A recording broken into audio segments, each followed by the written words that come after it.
Mis queridos, tiempo de verano, tiempo de viajes, damos gracias a Dios que fueron, vinieron, muchos hermanos se movilizan en el verano por las rutas y la oración de toda la iglesia es por ellos, para que Dios los guarde de accidentes. Tantos accidentes se producen en el verano y un poco pensando en eso, recordaba una figura que me quedó grabada desde la primera vez que la vi, que yendo por la ruta en verano o fuera de temporada, en los destacamentos que están en la ruta, se expone un auto, a veces se lo sube a algo destrozado, donde seguramente hubo personas fallecidas, porque no se puede salir de ese manojo de fierro con vida, y lo ponen ahí, es como un recordatorio para los que manejan acerca de las velocidades altas, que son una de las causas de los mayores accidentes, especialmente para gente que no sabe manejar. No cualquiera maneja en la ruta y muchas veces entre la inexperiencia, la velocidad, los coches tan veloces que se hacen ahora, ¿qué se nos recomienda? Y bueno, controlar el tema velocidad. Y esos coches son un recordatorio. Yo la primera vez que lo vi, ya hace muchos años, realmente me estremeció y siempre me quedó en la cabeza. Pero yo quería compartir con ustedes acerca, no de un auto destrozado, sino de un barco destrozado. Un barco de madera, totalmente destrozado. Hace unos viernes se nos estuvo hablando de este barco de madera destrozado. Este barco de madera iba camino a Roma y bueno, vamos a empezar la película al revés, como dicen los chicos, vamos a spoilear. El viaje termina con el barco destrozado.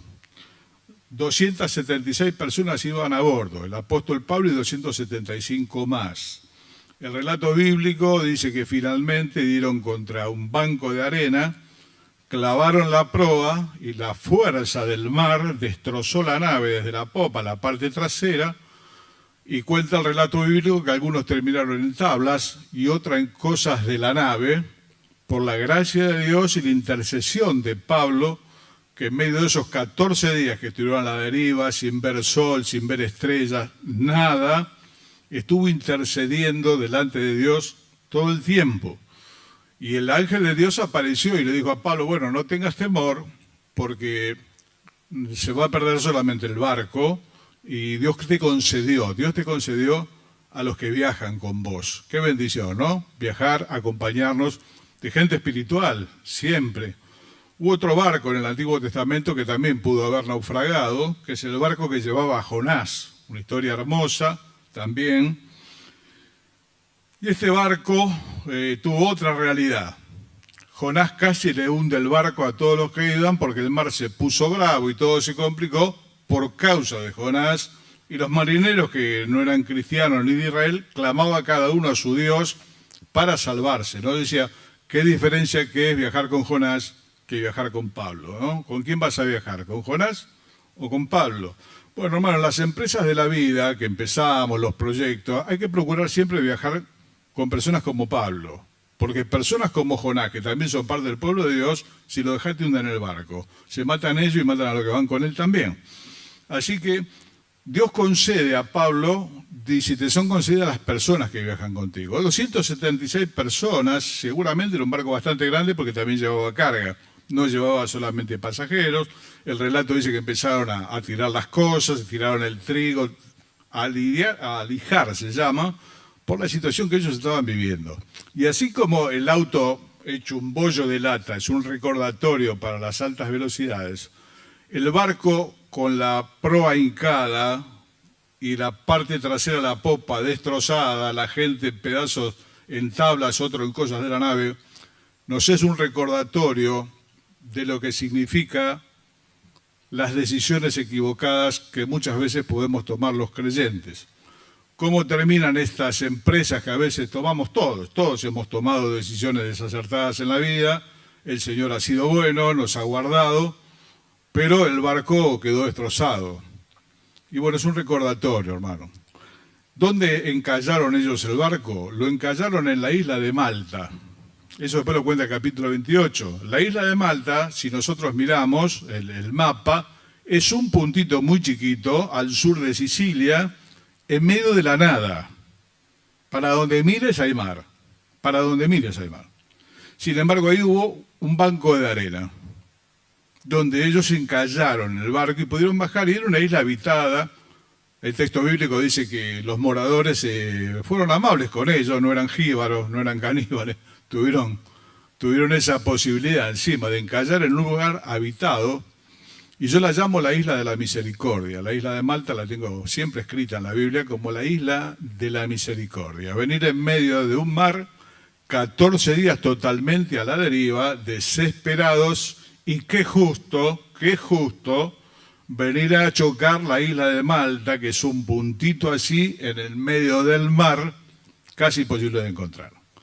Bueno, hermano, eso es la misericordia de Dios, que muchas veces nos libra en nuestros caminos con malas decisiones que tomamos, y se pierden las cosas, se pierde la nave, se pierden las cosas. Entre esas decisiones, hermanos, se pierden muchas cosas.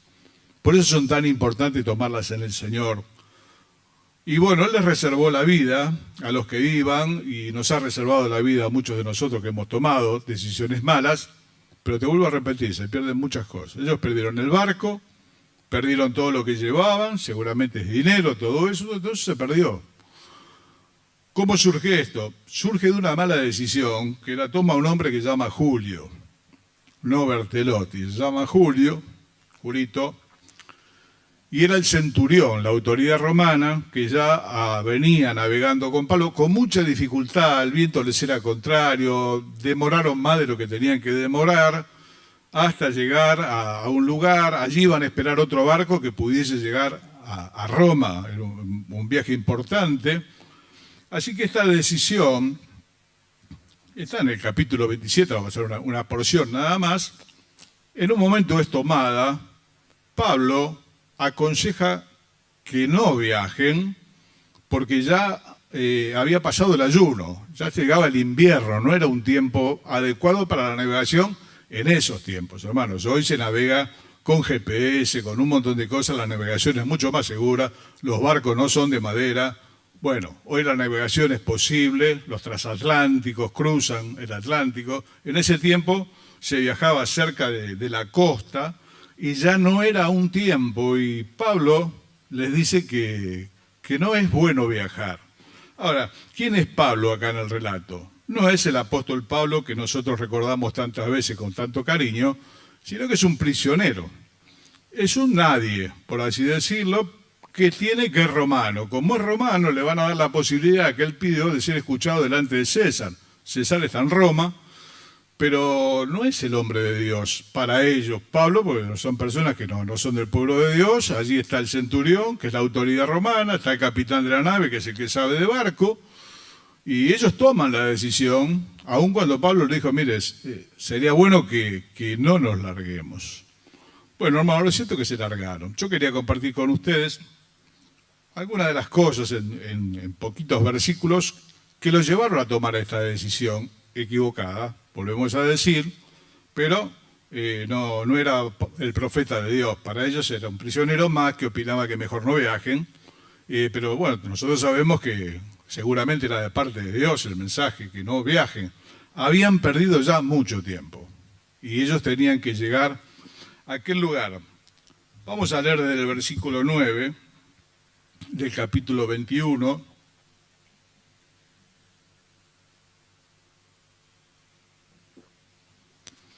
Dice, habiendo pasado mucho tiempo y siendo ya peligrosa la navegación por haber pasado el ayuno, estaba muy cerca el invierno, Pablo les amonestaba diciéndoles, varones, veo que la navegación va a ser con perjuicio y mucha pérdida, no solo del cargamento y de la nave, sino también de nuestras personas. Pero el centurión daba más crédito al piloto y al patrón de la nave que a lo que Pablo decía. Siendo incómodo el puerto para invernar, la mayoría acordó zarpar también de allá por si pudiesen arribar a Fenice, puerto de Creta, que mira al noroeste y sudeste, e invernar allí. Soplando una brisa del sur, pareciéndoles que ya tenían lo que deseaban, levaron anclas e iban costeando Creta. Pero no muchos días después dio contra la nave un viento huracanado llamando Euroclidón. Verso 18 dice, pero siendo combatidos por una furiosa tempestad. Verso 20, no apareciendo ni sol ni estrellas por muchos días y acosados por una tempestad no pequeña, ya habíamos perdido toda esperanza de salvarnos. Mira, hermano, yo viajé 2 veces en barco. Una fue con el ferry para cruzar Uruguay. Es muy tranquilo, ¿no? Más o menos, creo que es 1 hora. Y bueno, ahí no pasa nada. Pero cuando recién nos casamos con Laura, fuimos a hacer un viajecito por Mar del Plata, ahí en el Cabo Corrientes y demás, con un barquito. Y hermano, salimos y al ratito estábamos para nosotros en un momento horrible, donde el barquito miraba al cielo, por momentos se veía todo agua y así. Y ya lo que no estábamos disfrutando, yo no sé nadar siquiera, así que no. Le pregunté al que estaba ahí a cargo, no pasa nada, mire, estas cosas nos agarran a veces 10 kilómetros adentro, mira vos, a mí no, yo soy turista y estoy aterrado, porque mejor no volvemos. La costa se veía, pero lo que es el mar embravecido, grandes naves en el mar embravecido son una cáscara de nuez, totalmente. Así que me imagino lo que le ha pasado a esta gente, se chocan con este viento huracanado llamado Euroclidón. Se repite 2 veces que hubo una tempestad muy fuerte y bueno, la gente no comía. Sí, algunos dicen que si comés cuando estás en estas situaciones vomitás, por la duda no comían y estaban con la certeza, aún Pablo dice, pensamos que se perdía el barco y nos perdíamos nosotros también. Así que algunas cosas que los llevaron a ellos a tomar esta decisión y que nos pueden ayudar a nosotros, que tal vez no estamos navegando, ¿no? Pero sí estamos emprendiendo distintas cosas en nuestra vida. Este año vamos a tomar decisiones, seguramente, importantes, otras no tanto, pero tener en cuenta las cosas que a ellos los llevaron a decidir mal. Repito, podríamos decir, bueno, no escucharon la palabra de Dios, porque Pablo les dijo, sí, bueno, pero Pablo era Pablo, no era el capitán de la nave, ni el patrón, ni el centurión. Habiendo pasado mucho tiempo y siendo ya peligrosa la navegación por haber pasado el ayuno, Pablo les decía, mejor no salgamos. Esta es una de las cosas que a veces nos llevan a tomar malas decisiones y es la impaciencia, cuando ya pasó mucho tiempo. Mira, hermano, una de las cosas que más nos cuesta a los hijos de Dios es esperar. Es más fácil barrer el salón, repartir folletos, hacer una conferencia, todo lo que a vos se te ocurra, siempre y cuando nos estemos moviendo y haciendo algo. Esperar es muy difícil. Y son muchas las veces que la palabra de Dios nos anima a esperar. Esperen a Jehová. Bueno, se repite infinidad de veces, pero cuesta mucho, más cuando pasa el tiempo. Una cosa es esperar los primeros días y otra cosa es cuando las cosas se alargan. Allí en ese pozo donde está el autor del Salmo 40, le dice, en ese lodo cenagoso, Dios mío, no te tardes. A veces nos parece que se hace tarde y se nos da por sacudir a veces al Señor, Señor, que vamos que nos morimos, vamos que tarde. Estas cosas a veces llevan a tomar malas decisiones. El apuro. Sumado que algunos ven y dicen, che, acá hay que hacer algo, agarramos el teléfono. Pero lo que hay que hacer es lo que hizo Pablo después, que se puso a orar. Cuando se largó esta tempestad tan grande donde la gente no comía, bueno, más tarde vamos a ver que había distintas decisiones, algunos se quisieron escapar, demás. Seguramente él estaba orando y esperando en Dios a ver qué iba a pasar. Y el ángel apareció y hubo un cambio de planes, porque se iban a matar todos. Pero a causa de esa intercesión, lo importante de viajar con un Pablo y no con un Jonás, apareció el ángel, le dijo, bueno, mirá, se va a perder la nave solamente, ustedes van a conservar la vida. Yo no sé, hermano, el tiempo que hace que estás esperando por algún motivo y estás orando, el motivo no llega, pero dice la palabra de Dios en otro contexto, aunque tardare, en venir, espérale, porque ciertamente vendrá y no se tardará. Hace poco en esos, no sé cómo llamarlos, los cartelitos de internet, alguien puso que Dios no es rápido ni es lento, es perfecto. No es rápido ni es lento, es perfecto. Pero nosotros somos humanos y cuando vemos que se va poniendo el sol y la cosa se va haciendo de noche y tantas cosas más, a veces tomamos decisiones, malas decisiones. Por eso que es cuanto más tenemos que estar orando que el Señor nos guíe. Porque esto es el resultado de este barco destrozado, de no haber escuchado. Nosotros entendemos la palabra de Dios. Siempre que leo este capítulo, qué lástima que Jorge Copazo ya no está con nosotros. Muchos lo hemos conocido, muchos hermanos jóvenes en la fe. No, él partió en el 2018.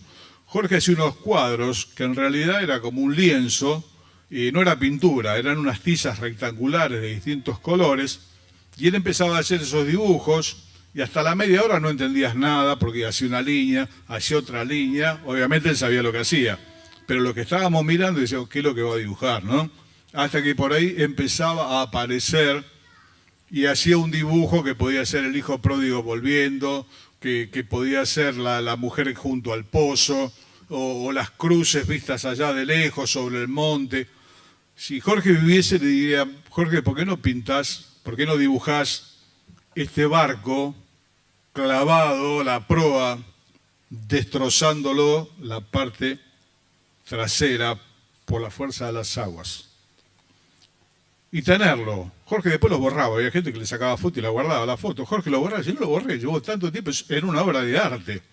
No lo borraba porque él podía hacer otro, como quisiera, pero yo si tuviese la foto me la guardaría y la tendría vista como un recordatorio. Así como esa bola de fierros es un recordatorio para la velocidad, este barco destrozado, gente en tablas, como pudieron, ¿no? Lo que sabían nadar, otro en tabla, y otra cosa de la nave, nos lleva a nosotros a pensar en las decisiones que tomamos en la vida. A veces por apuro.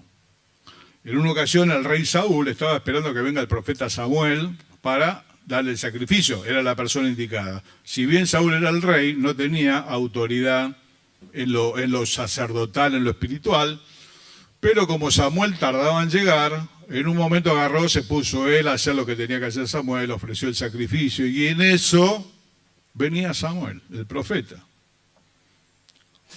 ¿Qué es lo que hiciste?, le dijo. Locamente habéis hecho. Lo que pasa es que tardaste en venir, el pueblo se me desertaba. Querido, ¿vos pensás que Dios llega tarde? Dios no llega tarde. No es ni lento ni rápido, es perfecto. Pero como él vio que las papas quemaban, diríamos acá, ¿no? En Argentina, el pueblo se me desertaba. Y yo agarré y lo hice. No hay justificativo, no lo tenía que haber hecho. Locamente has hecho. Bueno, hermano, la impaciencia, difícil. Un hombre como Abraham, todos sabemos de su impaciencia, de su hijo Ismael. Costó esperar 25 años con una mujer estéril de 75 cuando se lo prometen. Y bueno, no sé, ya está, me voy a morir. Me va a heredar un esclavo de mi casa. Entonces, en vez de nosotros adoptar, que hoy sería algo común, ellos toman también una costumbre común del tiempo, que es que Abraham tuviese relaciones con una de las siervas de su esposa, y ese hijo quedase como hijo propio de Abraham. Pero hasta el día de hoy ese hijo se pelea con el otro hijo, que es el de la promesa, y el conflicto lo podés ver en Medio Oriente. Árabes y judíos. Un conflicto que no tiene final, sino hasta que venga el Señor. No se arregla, por más que miremos, no se arregla. Son recordatorios, hermanos, de lo que significa el apresuramiento, la ansiedad, porque las cosas se van de las manos, porque se hace de noche, porque hay que hacer algo, y nunca, te repito, nunca falta el que viene y apantalla el fuego. Che, algo hay que hacer acá, vamos. Y hermano, la palabra dice, estad quietos, y conoced que yo soy Jehová. Yo te confieso que es uno de los estados que más me cuesta, estar quieto y esperar. ¿Cuánto esperamos? Yo cuando era jovencito, ya el chico estaba más o menos, había un cómico en televisión, era Carlito Balá, ¿no? Se disfrazaba de nene con una gorrita, estaba con la mamá y decía, mamá, ¿cuándo lo vamos? Mamá, ¿cuándo lo vamos? Claro, pues un chico dice, esperate un ratito, ¿cuánto es el ratito? Los chicos son impacientes, quieren jugar a la pelota, bueno, espera un poquito, ¿cuánto? Y a veces nos pasa a nosotros, obviamente no con la pelota, no con la gorrita, pero decimos, señor, ¿hasta cuándo? Bueno, hermano, una de las cosas más difíciles en la vida del cristiano, estar quieto y esperar en Dios. ¿Qué otra cosa pasó? Bueno, dice el verso 11 que después de la amonestación que les hizo Pablo, el centurión, Julio, daba más crédito al piloto y al patrón de la nave que a lo que Pablo decía. Volvemos a decir, es entendible, Pablo no era meteorólogo ni era el siervo de Dios, ahí no era nadie, era un preso. Y este hombre le dio más crédito a lo que dice quién, la gente que sabe, el patrón de la nave y el piloto. ¿A quién le va a preguntar? Y apretado por esa situación que ya perdieron mucho tiempo, vamos. Bueno, hermano, esto tiene que ver con el consejo experto, ¿no? Gracias a Dios por los consejos. Algunos consejos nos han salvado de muchos dolores. El Martín Fierro tiene una frase, dice, el padre que da consejos, más que padre es un amigo. ¿Son importantes los consejos? Claro. Y los consejeros buenos, una piedra preciosa. El rey David tenía un consejero llamado Aitofel. Consultar a Aitofel era como consultar la palabra de Dios, dice la Biblia. Fíjense la precisión, la sabiduría de este hombre, Aitofel. Consultarlo a él era como consultar la palabra de Dios. Ahora, ¿cuál es el problema de los consejos? Todos tenemos cierta vocación de consejero, casi todos nos gusta dar consejos, ¿no? Dice, consejos vendo, para mí no tengo, dice, el dicho es viejo, pero bueno, es así, todos somos un poquito de aconsejar, con el peligro, hermano, que esto lleva. Cuando yo era jovencito me gustaba mucho, estaba empezando la vida pastoral, ¿no? Y que me preguntan, tenía respuestas para todo en los bolsillos, por todas partes. Y hoy que pasaron los años, cuando alguno me pide un consejo y encima me dice, mirá, estuve orando, lo que vos me digas lo voy a tomar como el Señor, me corre frío por la espalda, porque no soy Aitofel, me puedo equivocar y ese va a salir a hacer lo que le dije y puede tener problemas. Es una carga muy grande cuando alguien nos pide un consejo. Con los años nos vamos dando cuenta. Entonces, gracias a Dios por los consejos, pero si el consejo venga de quien venga, se contrapone contra lo que Dios dice, dejaremos el consejo de lado. Por más que lo digan expertos, porque estos serán expertos, el consejo experto. A veces se consulta a alguien, un amigo, a veces se consulta al pastor, y quiero decir algo y quiero que me entiendan a mí porque no tengo nada contra la profesión, a veces se consulta al psicólogo. El psicólogo es el que estudia la cabeza, más o menos eso es lo que significa, la psiquis, logos, psiquis. Ahora, ¿cuál es el problema? Bueno, es cristiano. Cuando alguien me dice, mira, yo voy a un psicólogo y es cristiano, le pregunto, a ver, ¿cómo es? ¿Es un creyente psicólogo o es un psicólogo creyente? No es lo mismo. Hay psicólogos que son creyentes y hay creyentes que son psicólogos. En el caso del psicólogo que es creyente, normalmente el psicólogo se comió al creyente, se le mezcló la cabeza. Y en el caso de hermanos piadosos que hicieron este estudio, que es útil porque el psicoanálisis puede diagnosticar, puede hacerte ver algo que vos o yo no estábamos viendo. Lo que no tiene es la herramienta, te va a dar algún consejo como para superarlo, a que lo aceptes o que lo veas.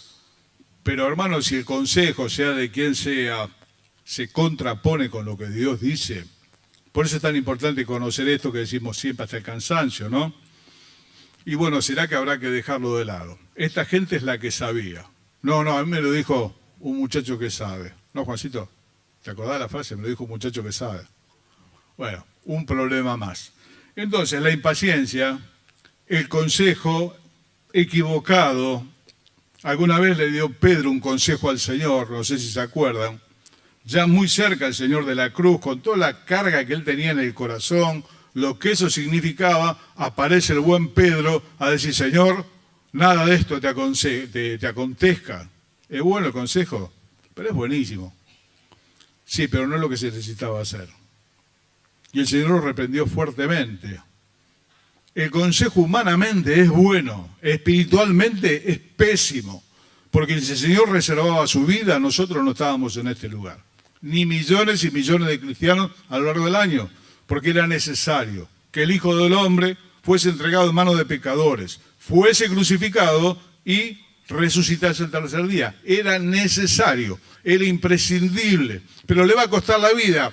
Pero esto es lo que hay que hacer. ¿Por qué? Porque esto es lo que Dios determinó, es lo que Dios dice, el Señor lo tenía muy claro, y el consejo que era macanudo, que cualquiera diría, no sirve. Entonces, acá tenemos la impaciencia, zapato que aprieta, el consejo, tal vez de expertos, pero no sirve. Verso 12 dice, siendo incómodo el puerto para invernar. No era un buen lugar.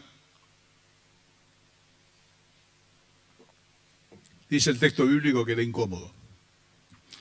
Y yo pensaba que otra de las cosas que nos disparan las malas decisiones es la incomodidad. La incomodidad. Es feo estar incómodo, ¿no? A veces sentimos incómodos en algún lugar. Puede ser una fiesta, ¿vale? La incomodidad. Acá era la incomodidad, diríamos, habitacional. Bueno, puede ser que estemos viviendo una situación habitacional que no es la ideal. A veces hablo con hermanos y en la consejería. Pero lo que pasa es que vivimos con fulano, con mengano. Bueno, no es la situación ideal. Pero yo los animo a esperar a que Dios abra una puerta, porque si bien no es la ideal, es una situación y en el momento tenés dónde meter la cabeza bajo el techo. Pero la incomodidad moviliza. A veces son los trabajos incómodos. Son pocas las personas que trabajan en lo que realmente les gusta. Hay gente que dice, hago lo que me gusta y encima me pagan. Qué bendito, ¿no? Hago lo que me gusta, encima me pagan. Pero creo que la mayoría hemos hecho cosas que no nos gustan. Pero ¿cuál era el aliciente? Que había que traer el pan a casa, que había que afrontar la vida, la responsabilidad. Nos gustan todos, no nos gustan todos y a veces estamos incómodos. Y bueno, ahí por eso podemos tomar decisiones apresuradas. Yo me voy. Después, bueno, el Señor proveerá. Y el Señor proveerá si la salida es de parte de Él. Y si no puede que la pases mal. Hay que pensarlo bien, hermano. La incomodidad.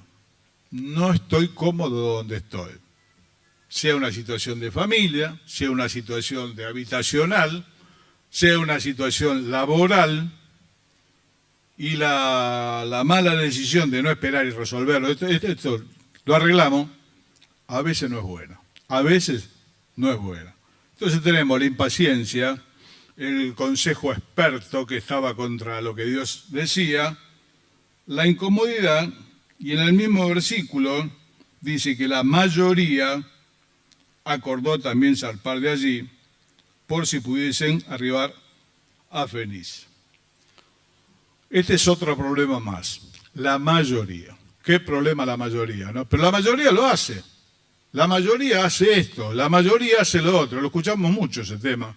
Pero la mayoría, encima algunos políticos malos nos engañaron diciendo, el pueblo nunca se equivoca. Voz del pueblo, voz de Dios. Son delincuentes, ¿no? Eso es una forma de atormentar a los votantes. El pueblo se equivoca y nosotros lo tenemos muy claro desde que el pueblo eligió a Barrabás y no al Señor en aquel día donde Pilato dio a elegir a quién quiere que le suelte, a Jesús o a Barrabás. Y Barrabás era homicida, dice el texto. Sin embargo, la gente dijo, soltalo a Barrabás. ¿Y quiénes eran? La mayoría. Hermano, tengamos cuidado también con esto de la mayoría. Y bueno, pero la mayoría lo hace. Pero fulano lo hace, el otro lo hace. Hay que ver si vos o yo lo tenemos que hacer. No importa que la mayoría otra vez. Las mayorías normalmente están equivocadas. Normalmente las mayorías están equivocadas. Seguir ese consejo, y hermano, es un problema. Así que vamos a registrar esto y finalmente dice que soplando una brisa linda, pensaron que ya tenían lo que precisaba y levaron anclas y se largaron. Un viento a favor. Bueno, hermano, esto es lo otro, ¿no? Lo último. no siempre tener los medios significa que lo tengo que hacer, lo cual es harto difícil. ¿Esperar es difícil? Tener los medios para resolver una situación y tener que esperar en Dios la convicción de hacerlo no es fácil. Yo siempre recuerdo algo que aprendí muy jovencito de parte del querido Oscar Rizzo, que a veces menciona y ya está con el Señor hace mucho. Él era jubilado y era misionero a su propia cuenta. Se financiaba en la misión. Y un día me dice, mira Omar, recibí una plata, un retroactivo de jubilado. Es un montón de plata. ¿Y qué hago? Buenísimo, Oscar. ¿Y qué?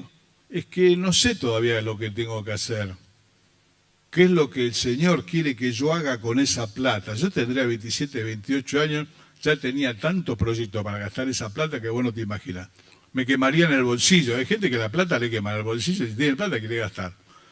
Me dice, no sé, yo la voy a guardar, me dijo, por las dudas. Tiempo después venía de una gira, de esas que hacía él por el norte, por el sur.